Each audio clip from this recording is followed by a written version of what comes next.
Hey everybody, my name is Mark. Welcome back to Summit for this 14th Sunday in Ordinary Time. You ever stop to consider, if you were going to start a religion or you were in charge of a religion, what would your symbol be? I mean, what would it be? If you had to pick a logo, right? Like a symbol, an icon for your religion, what would it be? Would it be a crucifix? I mean, when you really pull back and think about it, the fish symbol for Christianity, like, that's nice, it's a fish, it's cute, it's simple. But a crucifix? A sign of death, a sign of capital punishment? Like, if you're going to go create a symbol for your faith, doesn't the crucifix, even more than the cross, seem like a bad decision? Hey, everybody, come be part of my faith. Look at what happens if you are. You're going to be crucified by the world. You're going to suffer sometimes. Don't you want to be part of this faith? It doesn't seem to make sense. But see, in Catholicism, part of the beauty of the faith is that we're called to take a wider perspective, to think bigger, right? The reason we call Good Friday is because God died for us and then rose from the dead. That's why it's so good. It really should be called Bad Friday. It's like the worst Friday in the history of Fridays. But because we see the whole story, the wider perspective, we know the end of the story, or the beginning of the story, really.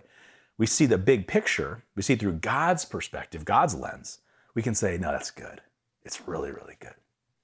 But see, these readings this week, they're an opportunity for us to take on a different perspective. In this first reading, we're going to hear about Jesus as he's entering into Jerusalem, and he's riding on a colt.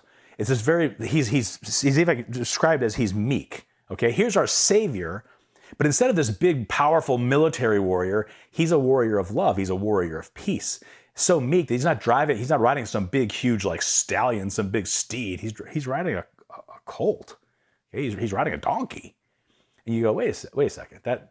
Hold on, that's not who the Savior's supposed to be. He's supposed to be like big and powerful and scary. And no, he's peaceful and meek and loving.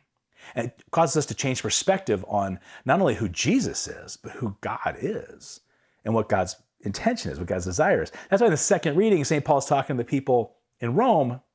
He's trying to say, listen, it's not about the flesh, it's about the spirit. Okay, the flesh and the spirit, they work together here. But it's not just about the flesh and like what we can see and kind of how we interact with people in our bodies, but it's about the spirit. Okay, it's about taking a wider perspective, being led by the spirit, not being led by our flesh. That's why the spirit allows us to live in a virtuous way, whereas our flesh oftentimes leads us into sin. Right? So you're thinking, you got to think bigger, you got to think wider. You got to take a wider perspective. That's why in the Gospels, we're going to hear that Jesus says, listen, God reveals this stuff to the little ones, okay? The humble, the childlike, not the wise, the learned, the people who are going to tell you how smart they are with all of their degrees and all of their experience and how powerful they are. No, what the Spirit's going to reveal is to the little ones, the childlike, the humble. That's who God's going to reveal these truths to. And the same is true today. See, God doesn't change. Societies change, culture changes. We sometimes change if we're humble.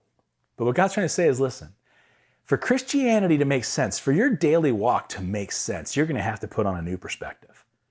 I'm going to reveal this to you if you're humble, but I need you to widen your perspective, to think bigger. Stop thinking in a reactionary way, in a flesh-led way, like most humans do, and be led by my Spirit. And you will find peace instead of making war, right? You will offer love instead of offering hate or retribution. You're going to see that your Savior is humble of heart. He's riding a donkey. He comes to bring peace and to bring together, not to divide like the evil one does. See, this is how Christianity comes to make sense, and this is why the crucifix is so beautiful. So the question you and I need to answer this week with these readings, even if it doesn't make sense to many, will you continue to share your faith? Will you continue to walk this walk of faith, even if it doesn't seem to make sense on paper sometimes, or make sense to the people in your home or your community or your circle of friends or maybe at work or at school? Will you continue to walk this walk? Because when you take on the wider perspective, you see not only does it make sense, but it makes glorious sense. And God is the one who's glorified.